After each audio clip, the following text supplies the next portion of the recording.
যতদিন না রুমগুলো কমপ্লিট হয় ততদিনই আমরা এখানে রান্না করতে পারবো বাইরে। তো ভাবলাম বাইরেই সবকিছু সেট করে নিই। আব্বুকে বলাতে তো আব্বু সবকিছু আমাকে এখানে সেট করে দিয়েছে। হ্যালো এভরিওয়ান, আসসালামু আলাইকুম। কি অবস্থা সবার, কেমন আছেন? আই হোপ সবাই অনেক বেশি ভালো আছেন। আলহামদুলিল্লাহ আমিও ভালো আছি। এই তো আমার রাজকন্যা আমার সাথে সাথে সব কাজ করে দিচ্ছে। আমি বলতেছিলাম যে তোমার কিছু করা লাগবে না, বলে না আমি তোমার সাথে সাথে একটু করে দিই। আর আমরা যখন আমার রাজকন্যার মতন বয়স ছিল তখন তো আমরা আম্মুর সাথে কোনো কাজই করে সাহায্য করতাম না। আমার কষ্ট অনেকটাই দূর হয়ে গেছে। আমার এই রাজকন্যা আমার সাথে সাথে সব কাজ করে দেয়। যাই হোক, এরকম পরিবেশ তো আর পাবো না, কারণ আমরা যদি উপরে টিন বা ছাদ করে ফেলি তখন কিন্তু আমাদের ফ্ল্যাট সিস্টেম হয়ে যাবে রুমগুলো। এর জন্য আমি চাচ্ছিলাম যে আমরা বাইরে বসেই রান্না করি। আর যখন রোদ ওঠে, মিষ্টি মিষ্টি রোদ যখন গায়ে পড়ে, রান্না করতে অনেক বেশি ভালো লাগে। একটু খোলামেলা জায়গায় কোটাকাটিও করতে অনেক বেশি ভালো লাগে। তো আব্বুকে বলাতে আব্বু চুলাটা এখানে সেট করে দিছে। যেহেতু লার্কিতে রান্না করছি কয়েকদিন, লার্কিও শেষ হয়ে আসছে, এর জন্য এখানে সবকিছু সেট করে নিলাম। আর এই সবকিছু আমার এই যে রাজকন্যা গুছিয়ে দিচ্ছে আমাকে। আমি তো ওই দিক থেকে সবকিছু কোটা বাছা করে নিয়েছি যা যা আমি রান্না করব। আমাদের কিন্তু আপাতত একটা রান্নাঘর আছে রুমের ভিতরেই। তো মনে হলো সবসময় তো আমরা রুমের ভিতরেই রান্না করি, এর জন্য ভাবলাম যে বাইরে আমরা, এটা কিন্তু ডাইনিং স্পেস আমাদের, যখন করব তখন তো আর এইরকম পরিবেশ পাবো না। তো ভাবলাম যে স্মৃতির মতন এটা একটু করে রেখে দিই। বাহিরের পরিবেশটা আসলে অনেক বেশি সুন্দর, আর এরকম দেওয়ার পরে কিন্তু এরকম সৌন্দর্য আমরা পাবো না, কারণ তখন তো আমাদের কিচেন রুমেই রান্না করতে হবে।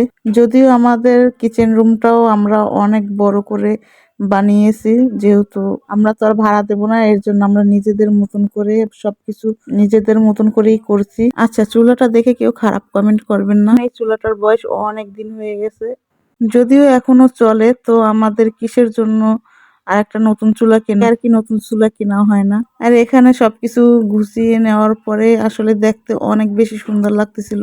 যদিও এবার বৃষ্টির আগে আগেই কিন্তু আমাদের কাজ কমপ্লিট হয়ে যাবে। আমি বলতে চাচ্ছিলাম যে আমাদের ঘরের কাজ আর কি শেষ হয়ে যাবে। যাই হোক, এখানে কিন্তু আমি রান্না বসিয়ে দিলাম। প্রথমেই আমি করলাটা ভেজে নিব। আর এই করলা ভাজিটা কিন্তু অনেক বেশি মজা হয়েছিল। আমার রাজকন্যা তো করলা ভাজি খেতে চায় না, কিন্তু আজকে নাকি ওর অনেক বেশি ভালো লাগছে। আমাদের কিন্তু একটা রাজকুমারও আছে, আপনারা সবাই আমাদের রাজকুমারকেও চিনেন। রাজকুমারও কিন্তু করলা ভাজি খেতে চায় না, কিন্তু আজকে বলল বড়ম্মা আমাকে একটু করলা ভাজি দাও। তো বলতেছিল যে আসলে অনেক বেশি ভালো হয়েছে। যাই হোক, এখানে কিন্তু আমি লাউটা কেটে নিচ্ছি, আর লাউটা কিন্তু অনেক কচি ছিল। আমাদের ওই কিছু লাউ গাছ আর মিষ্টি কুমড়া গাছ লাগানো হয়েছে, কিন্তু লাউ গাছে আর কি লাউ হয় নাই। এটা আমার শ্বশুর কিন্তু কিনে নিয়ে আসছে, কিন্তু অনেক পরিমাণে মিষ্টি কুমড়া হবে হয়তো। এই লাউটা কিন্তু মিষ্টি ছিল অনেক। তো আমি লাউটা কেটে নিবার, লাউ দিয়ে ডিম দিয়ে রান্না করব। আজকেও কিন্তু প্রায় 4টা তরকারি রান্না করব। এই যেমন করলা ভাজি, তারপরে সাজনা শাক ভাজি, লাউ দিয়ে ডিম দিয়ে ঝোল, মাগুর মাছ দিয়ে, নতুন আলু দিয়ে, মাটির আলু দিয়ে একটা ঝোল তরকারি রান্না করব। আর এইরকম কাজ করতে কিন্তু আমার অনেক বেশি ভালো লাগে। আমাকে কাজ করতে দেবে না, কিন্তু আমি রান্নাটা করতে অনেক বেশি ভালোবাসি।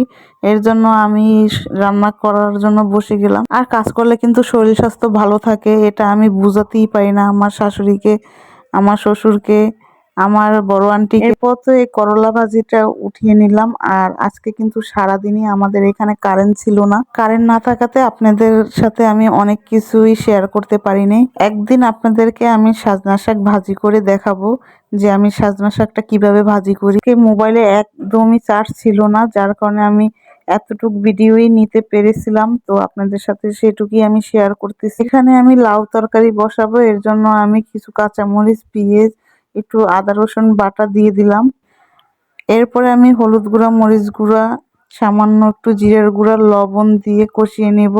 এর পর্যায়ে আমি এই যে লাউটা ঢেলে দিলাম, লাউটা একটু কষিয়ে নিব। আর এই ডিমটা কিন্তু আমি ভেজে নিয়েছিলাম, ডিম ভেজে তারপরে আমি পিস পিস কেটে এখানে দিয়ে দিয়েছিলাম, কিন্তু সেটা নেওয়া হয় নাই। লাউটা অনেক মিষ্টি ছিল, লাউটা খেতে অনেক বেশি ভালো ছিল, একদম কষানোর সাথে সাথেই একদম মোমের মতন গলে গেছিল। এই মাগুর মাছের ঝোল তরকারিটা খেয়ে এত বেশি ভালো লাগছে, উপরে সবাই অনেক বেশি করে ভাত খেয়েছি। আলহামদুলিল্লাহ, সবাই অনেক বেশি ভালো থাকবেন। আল্লাহ হাফেজ।